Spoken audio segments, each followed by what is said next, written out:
السلام عليكم ورحمة الله وبركاته. أعوذ بالله من الشيطان الرجيم. بسم الله الرحمن الرحيم.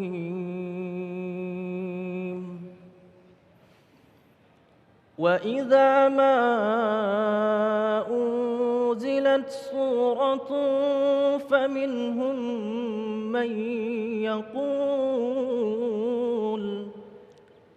فمنهم من يقول أيكم زادته هذه إيمانا فأما الذين آمنوا فزادتهم إيمانا وهم يستبشرون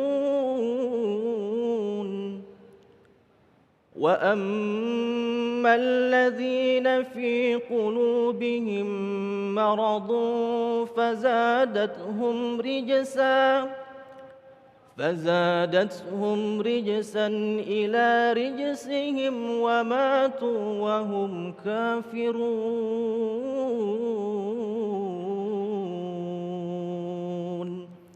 صدق الله العظيم.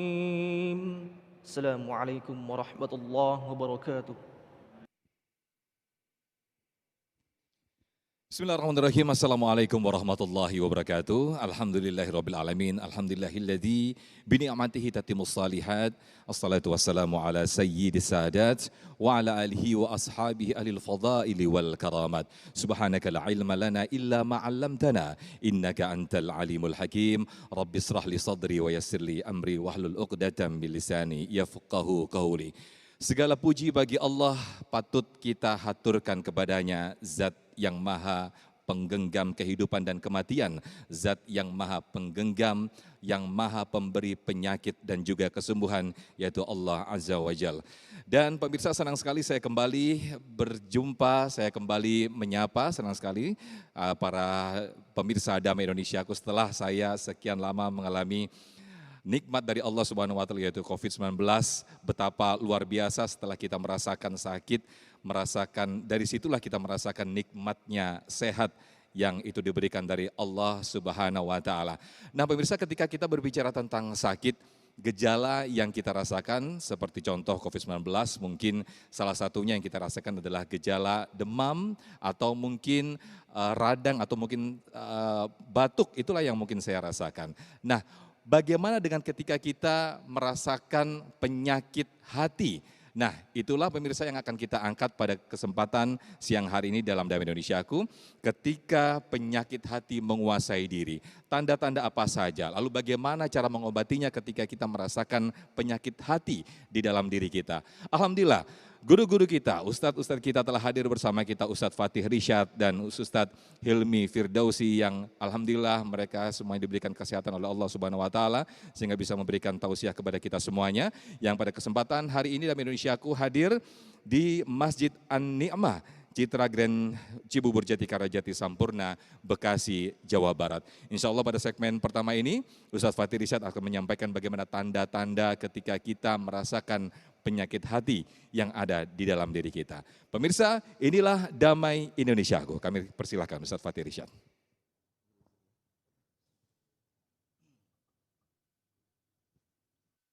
Bismillahirrahmanirrahim. Assalamualaikum warahmatullahi wabarakatuh.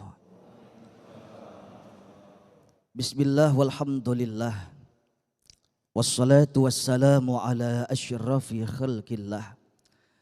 Wa ala alihi wa sahbihi wa man tabi'ahudah wa walah amma ba'du. Para ayahanda, para bunda yang dimuliakan Allah, salam takzim, salam cinta terlebih khusus untuk guru kita yang mulia, Tuan Guru Al-Ustadz Hilmi Firdausi, mata'anallah bituli hayatih. Dan Kakanda Al-Ustadz Ahmad Sofyan, mudah-mudahan guru kita semuanya sehat walafiat, panjang umur, ilmunya manfaat buat kita semua. Seluruh para pecinta program Damai Indonesiaku TV One yang dimuliakan Allah, berbicara masalah penyakit hati. Bu, Pernah sakit? Pernah. Sakit gigi? Pernah. Sakit enggak? Bisul? Pernah bisul? Pernah. Cantengan? Pernah cantengan? Pak, orang kalau sakit gigi, sakitnya kedawan-dawan. Orang kalau sakit fisik berasa kita. Tapi kalau penyakit hati, kadang yang sakit enggak paham Pak kalau dia sakit. Ini yang bahayanya luar biasa. Oleh sebab itu para ayahanda, para bunda, mendeteksi daripada penyakit yang ada di dalam hati itu harus pakai ilmu. Back to Quran. Kembali kepada Al-Quran. Kalau ciri-ciri orang yang beriman itu idza dzukirallah wajilat qulubuhum. Ketika orang yang beriman disebutkan nama Allah, maka hatinya bergetar, nangis di kehidupan malam, saudara. Tapi sebaliknya mafhum mukhalafahnya, orang yang sedang sakit hatinya, maka ketika mendengar nama Allah biasa-biasa aja. Wajilat qulubuhum, bergetar hatinya. Tapi kalau sakit hati biasa-biasa aja. Saudara, penyakit-penyakit hati itu ada obatnya. Antara guru kita yang akan menjelaskan lebih detail lagi. Yang jelas, jamaah yang dimuliakan Allah, satu penekanannya, hati-hati. Kalau sampai kita banyak ibadah, kalau sampai kita banyak amalan, hatinya rusak, semua habis. Sering-sering baginda Rasul menasihati, iyyakum wal hasad.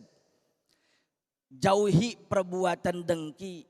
Dengki akan menghapuskan segala kebaikan sebagaimana api membakar kayu. Egois kita, malas ibadah kita, lupa sama Allah. Itu karena kita penyakit hatinya tumbuh dan berakar pada hati kita. Kita simak guru kita akan menjelaskan lebih lanjut. Wallahu a'lam bissawab. Masya Allah, luar biasa sekali apa yang disampaikan Ustadz Fatih Rishad. Bagaimana kita mengenal tanda-tanda penyakit hati tersebut. Di antaranya kita menjauh dari Al-Quran, bahkan kita menjauh dari Allah. Pertanyaannya adalah setelah sakit, kemudian biasanya setelah sakit yang kita hindari adalah hati itu sampai mati. Itulah yang akan kita hindari.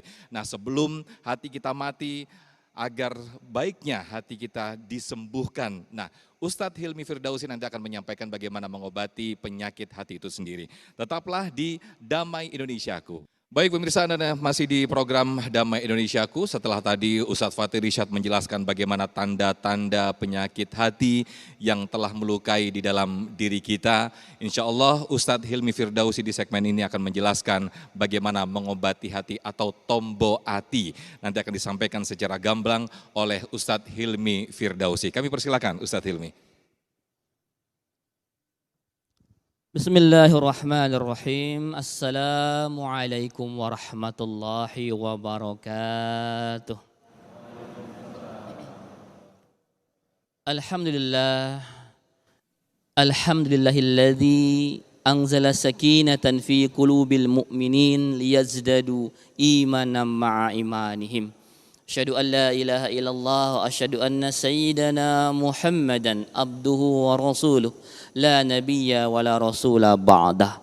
Allahumma fasalli wa sallim wa barik ala hadha an-nabiyyil karim sayyidina wa habibina wa syafi'ina wa maulana Muhammadin wa ala alihi wa ashabi ajma'in. Rabbi shrah li sadri wa yassir li amri wa hlul 'uqdatam min lisani yafqahu qawli, amma ba'd.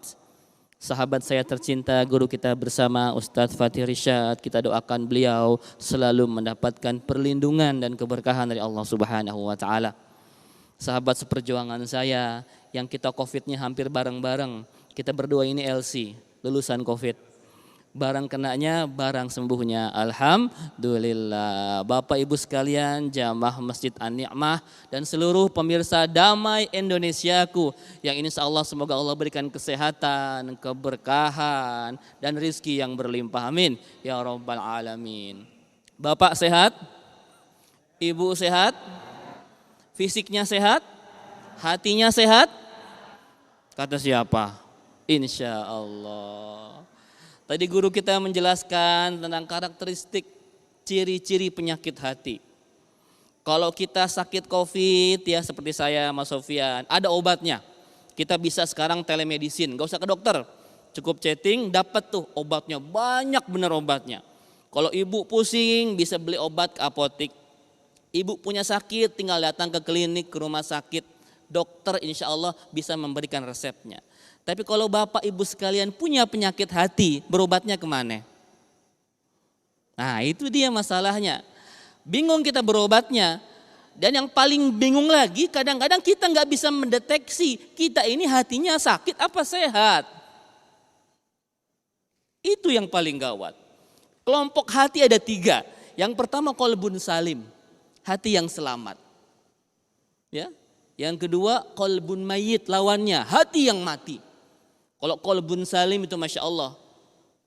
Illa man atallaha biqalbin salim, kata Allah, nanti pada suatu hari harta dan anak tidak berguna kecuali yang datang kepada Allah dengan hati yang selamat. Lawannya qalbun mayyit, hati yang mati. Ini sudah tidak lagi bisa diobati. Lalu ada di mana kita? Kita ini ada di qalbun marid, hatinya sakit. Apa ciri-cirinya? Hati yang sakit itu kadang baik, kadang buruk. Kadang ibadah, kadang maksiat. Kadang temenan sama malaikat, kadang temenan sama iblis. Itu cirinya qalbun marid. Nah, apa obatnya? Kata Syekh Ibrahim Al-Khawasah, ada 5 obat penyakit hati bagi seorang yang beriman. Dijadikan lagu sama saudara kita, Mas Opik. Judulnya Tombo Hati. Karena saya bukan penyanyi, saya nggak mau nyanyi. Ya, saya ceramah saja kalau begitu. Nomor 1, apa obat penyakit hati itu? Membaca Al-Quran dan maknanya. Jadi bapak ibu kalau hati ini sedang galau, nggak enak, jauh dari Allah, pengennya maksiat, susah ibadah, banyakin baca Quran. Plus lihat terjemahannya, ditafakkur, ditadabur.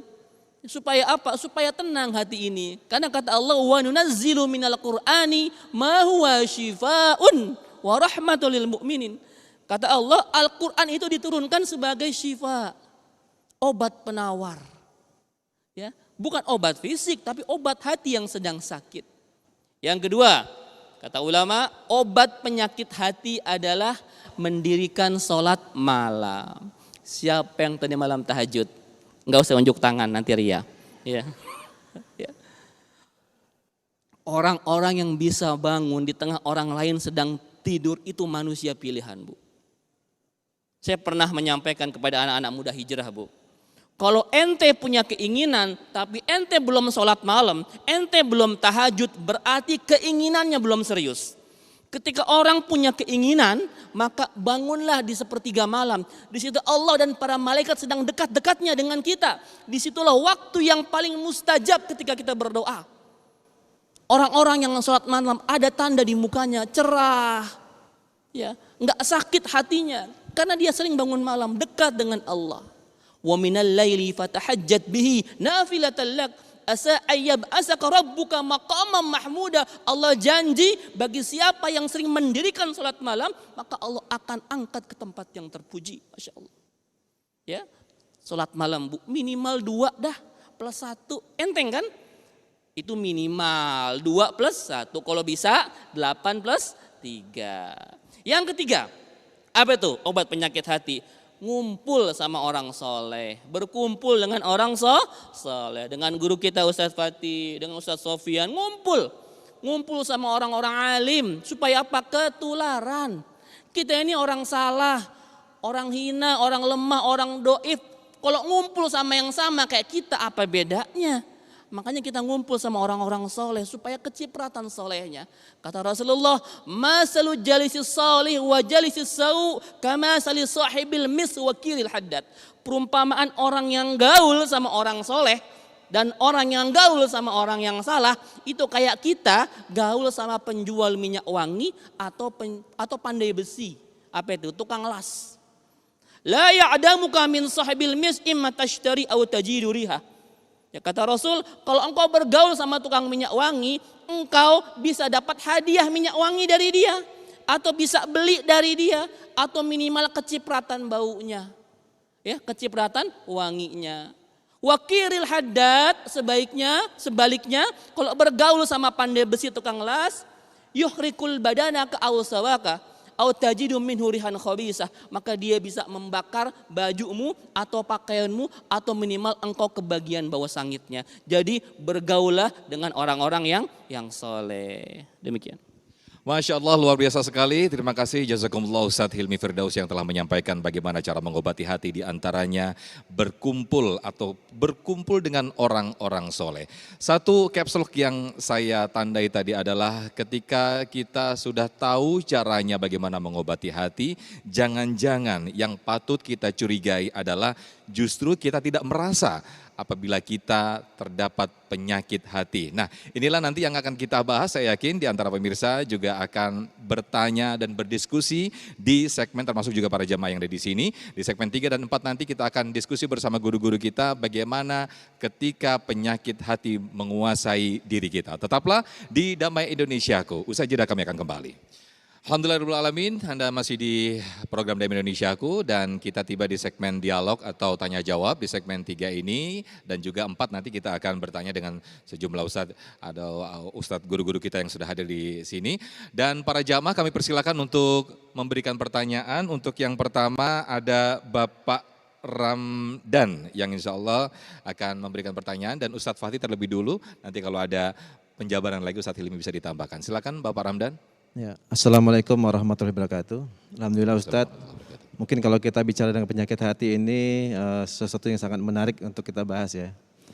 Jadi mungkin tadi Ustadz sudah menyampaikan bagaimana kita menjaga hati ini. Nah, mungkin yang akan saya tanyakan, bagaimana kita melihat stadium penyakit hati di diri kita ini, apakah itu stadium rendah atau stadium yang lebih tinggi, karena ini konsekuensinya bagaimana kita mengobati itu, seberapa besar usaha kita dalam menjaga hati ini. Jadi stadium, bagaimana kita mengukur stadium yang ada di penyakit hati kita, karena setiap manusia pasti mempunyai penyakit hati. Terima kasih. Assalamualaikum warahmatullahi wabarakatuh. Waalaikumsalam warahmatullahi wabarakatuh Pak Ramdan, terima kasih. Ustadz Fatih Rishad, fadol untuk bisa dijawab stadium tingkat ketika kita merasakan ada tanda-tanda penyakit di dalam hati kita, Ustadz. Silakan Ustadz. Bismillahirrahmanirrahim. Ayahanda yang mulia, kalau ada rasa kita pengen tahu kita ini sakit atau tidak, itu nilai plus bagi kita Pak. Karena kita ingin berusaha lebih baik. Saya ulang sekali lagi, kalau ada rasa ingin tahu saya ada rasa sakit hati atau tidak, maka itu pertanda insya Allah min alamatil khair. Apa sebabnya saudara? Orang kalau mau nyebrang jalan ada rasa khawatir, takut, tengok kanan, tengok kiri.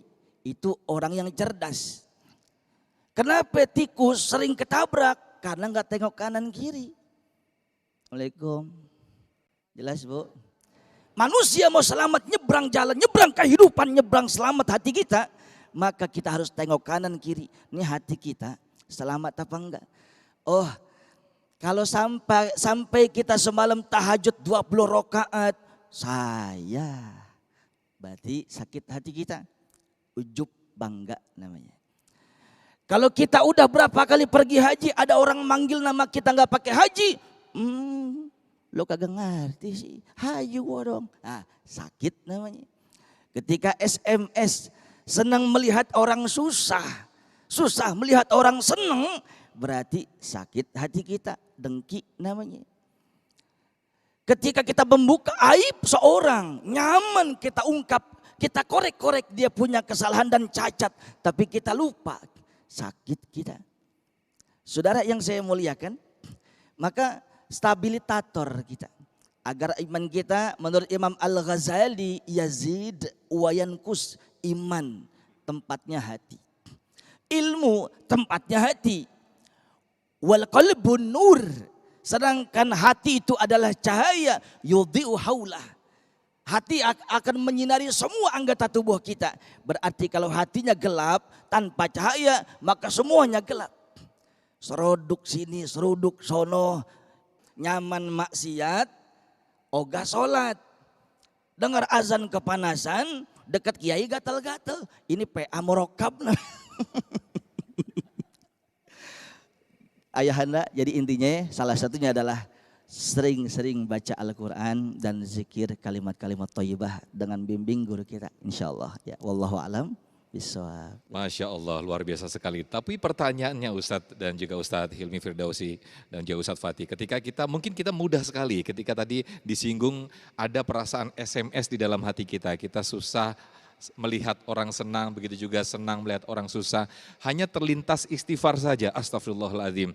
Apakah sepertinya tidak cukup hanya seperti itu Ustaz, masih ada penyakit yang masih menggerogoti di dalam hati kita. Ketika kita tersadar segera kita istighfar. Apakah hanya cukup atau ada obat yang lebih bukan sekedar istighfar saja Ustaz? Al-insan makanul khata' wan nisyan. Manusia itu tempatnya salah dan lupa, Mas Sofyan. Ya. Jadi kita nggak mungkin ya perfect nih. Pasti ada dosanya, pasti ada salahnya, pasti ada hasadnya. Enggak kok saya nggak hasad padahal dia hasad. Istighfar aja nggak cukup bagi seorang beriman. Ketika dia mendapati dirinya berbuat dosa, maka sebenarnya dia kurang tuh kalau istighfar. Kata Rasul, ittaqillaha haitsuma kunta wa atbi'is sayyi'atal hasanata tamuha wa khuliqin nasa bi khuluqin hasanin. Bertakwalah engkau dimanapun berada dan iringilah setiap perbuatan burukmu dengan kebaikan-kebaikan. Jadi kalau tadi antum ada hasad, ada dengki, istighfar sudah berbuat baik tuh. Tapi belum cukup, ditambal dengan yang lain. Apa itu? Sholat taubat bisa, atau sedekah bisa, ya, atau saum bisa, atau berbuat baik yang lainnya. Jadi Bapak Ibu sekalian, ketika antum terbersit, hati ini kan susah dideteksi, nggak kelihatan, orang lain nggak tahu kita bermaksiat. Ya, saya sedang ceramah di sini berdua sama Ustadz Fatih sama Ustadz Sofyan. Nggak semuanya suka. Ada di belakang, Ustadz bajunya kok kinclong begitu, Ustadz bajunya kok demek begitu, segala macam dikomentarin. Kan saya nggak tahu, tapi antum ngerasa.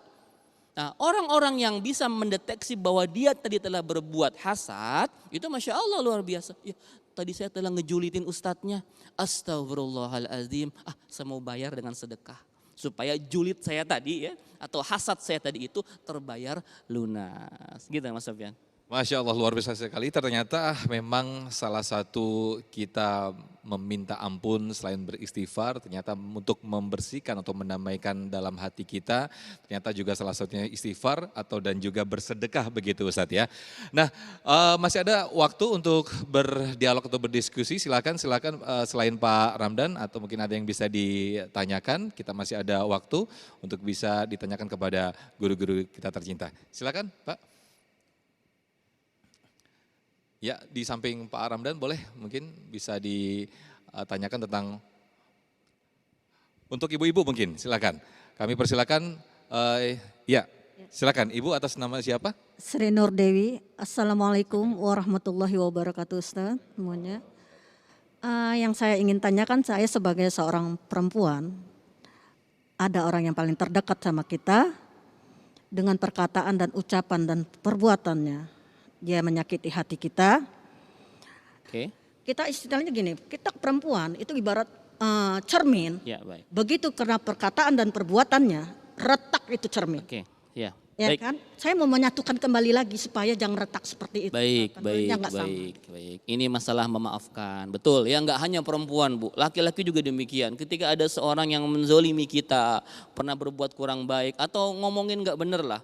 Walaupun dia sudah minta maaf tapi tetap dilihat kita itu tetap dia nggak sempurna, tetap dia punya cacat gitu Bu ya. Nah, bagaimana caranya? Kita memang sudah memaafkan, tapi kok suka timbul lagi? Ya itulah was-was, ya, bisikan syaitan untuk kita kembali ke masa lalu. Padahal sudah kita maafkan. Ketika kita memaafkan seseorang, ibu dapat pahala, bapak dapat pahala. Namun ketika terungkit kembali rasa-rasa kesal itu boleh jadi setan sedang membisikkan kepada kita. Ayo dendam. Dia telah menzolimi engkau. Bagaimana caranya? Ibu sering-sering tahu ya Bu ya. Setan itu cerdas, setan itu licik. Akan berusaha semaksimal mungkin agar amalan-amalan kita itu menjadi sia-sia. Agar sifat memaafkan ibu tadi menjadi nggak ada pahalanya. Ya, jadi ibu sudah ketika ada yang menzolimi ibu, maafkan saja. Ibu, ada orang yang menghina ibu, mengkasari ibu, sesungguhnya ibu tidak akan terhina. Ya, ini ada orang ngatain ibu nih, menghina ibu nggak akan terhina. Justru kalau ibu balas, ibu sama hinanya. Ketika ada orang menzolimi kita, itulah Allah Subhanahu wa Ta'ala sedang baik sama kita. Kenapa? Kita nggak ngapa-ngapain, kita nggak ibadah, tapi ditransfer pahala sama orang, Bu. Sama orang yang menzolimi kita. Maka bersyukurlah ketika ada orang yang menzolimi kita, menggibahi kita, ngatain kita dan sebagainya. Dan kita memaafkan. Insya Allah kita sedang ditransfer pahala. Demikian, Bu. Masya Allah, itu salah satu motivasi buat Ustadz Hilmi mungkin ketika diserang para buzzer ya Ustadz. Iya, seperti itu kira-kira. Baik, baik pemirsa, kita masih ada satu segmen lagi, masih bersekitar tema tentang penyakit hati yang ada ketika penyakit hati menguasai diri kita. Kita akan kembali usai jeda, tetaplah di Damai Indonesiaku.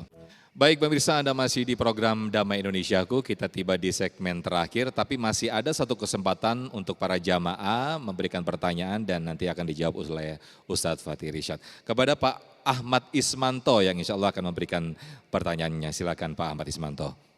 Assalamualaikum warahmatullahi wabarakatuh. Terima kasih Ustadz. Kita tahu betapa bahayanya terkait dengan penyakit hati tadi Ustadz ya, bisa menggugurkan banyak pahala yang tadi seperti dijelaskan. Untuk itu mungkin perlu diberikan tips-tips Ustadz ya. Kalau tadi kan mengobati, ini tips menjaga hati supaya tidak sakit hati atau tidak terkena penyakit hati. Ini bagaimana Ustadz? Terima kasih. Assalamualaikum warahmatullahi wabarakatuh.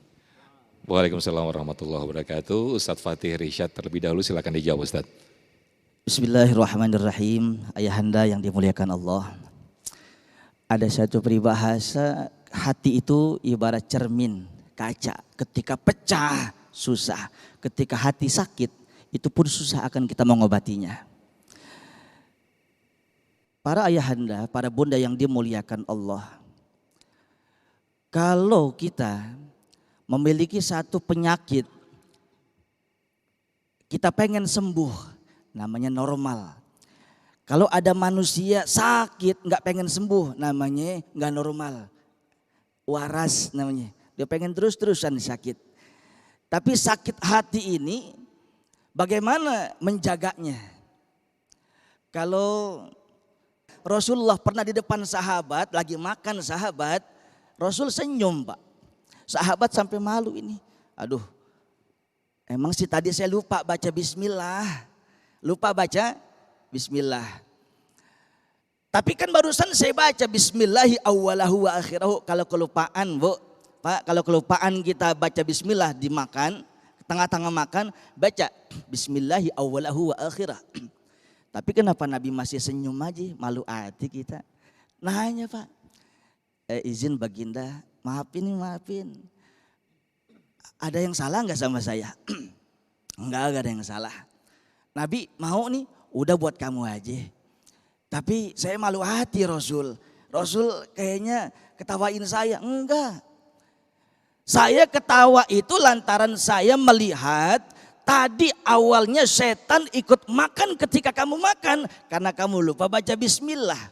Tapi kamu ingat, begitu pertengahan makan kamu baca bismillah. Itu setan muntah lagi Bu. Jadi Nabi ketawa, biar rasa kalau gitu mah. Nih saudara, siapa orang membaca bismillahirrahmanirrahim, di situ ada setan, maka seperti timah kebakar api meleleh saudara. Itu bismillah.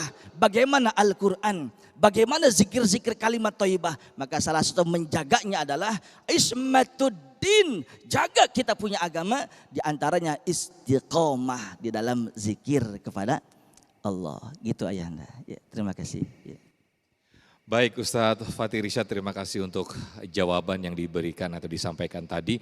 Ada satu ayat Ustadz Hilmi dan Ustadz Fatih, mungkin kalau salah bisa dikoreksi, bisa minta tolong dijabarkan apa maksud daripada ayat ini bahwa fi qulubihim maradun fazadahumullahu marada. Artinya ini kan ada penyakit hati dan Allah menambahkan sakit hati. Maksud daripada ayat ini seperti apa Ustadz Hilmi? Statement itu untuk orang-orang kafir yang menzalimi Rasulullah SAW. Di dalam hati mereka ada penyakit, ya, bukan tersembuhkan penyakitnya, malah Allah tambahkan penyakitnya. Karena mereka sendiri sudah menutup cahaya, mereka sendiri sudah menutup dirinya dari kebenaran yang Allah dan Rasulnya sampaikan. Ya, ketika mereka memiliki penyakit, maka penyakit mereka bukan tersembuhkan, tapi malah terus makin sakit dan makin sakit. Itulah yang terjadi kepada musuh-musuh Rasulullah SAW di awal periode dakwah. ada marad, ada hati, ada penyakit yang memang tidak tersembuhkan. Nah, qalbun mayyit tadi saya sebutkan di awal, hati yang sudah mati.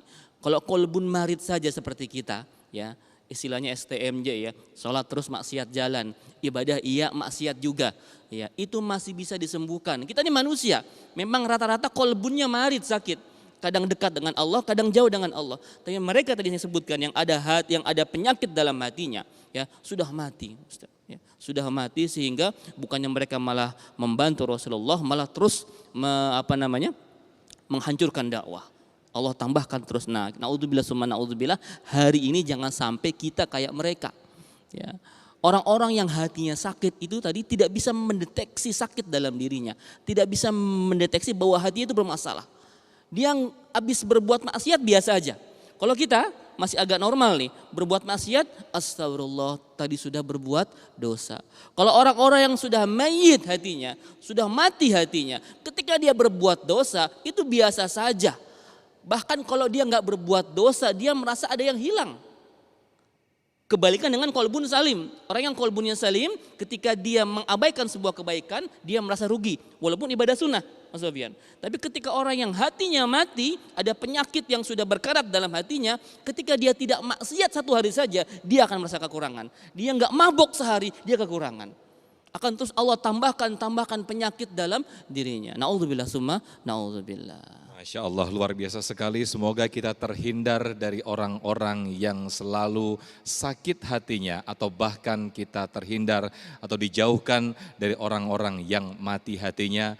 Dan insya Allah mudah-mudahan kita berharap kepada Allah Subhanahu Wa Taala, kita selalu dijaga hati-hati kita dari penyakit hati yang menggerogoti diri kita, sehingga ada syakwa sangka, ada suuzon dalam diri kita. Itu yang akan yang kita hindari, dan kita terus berdoa kepada Allah, na'udzubillah summa na'udzubillah. Dan akhir kata pemirsa, nanti akan diteruskan doa oleh Ustadz Hilmi Firdausi. Saya Muhammad Sofyan mewakili guru yang bertugas, pamit undur diri. Terima kasih. Wassalamualaikum warahmatullahi wabarakatuh. اللهم صل على سيدنا محمد في الأولين والآخرين أنقل الصحابة رسول الله أجمعين والحمد لله رب العالمين. بسم الله الرحمن الرحيم. الحمد لله رب العالمين حمدا يوافي نعمه ويكافي مزيده. يا ربنا لك الحمد وإلهنا كما ينبغي لجلال وجهك الكريم وعظيم سلطانك. ربنا اغفر لنا ولوالدينا وارحمهم كما ربونا صغارا ولجميع المؤمنين والمؤمنات والمسلمين والمسلمات الأحياء منهم والأموات إنك سميع قريب مجيب دعوات. يا قاضي الحاجات إنك على كل شيء قدير. اللهم يا مقلب القلوب ثبت قلوبنا على دينك وعلى طاعتك. ربنا آتنا في الدنيا حسنة وفي الآخرة حسنة وقنا عذاب النار والحمد لله رب العالمين.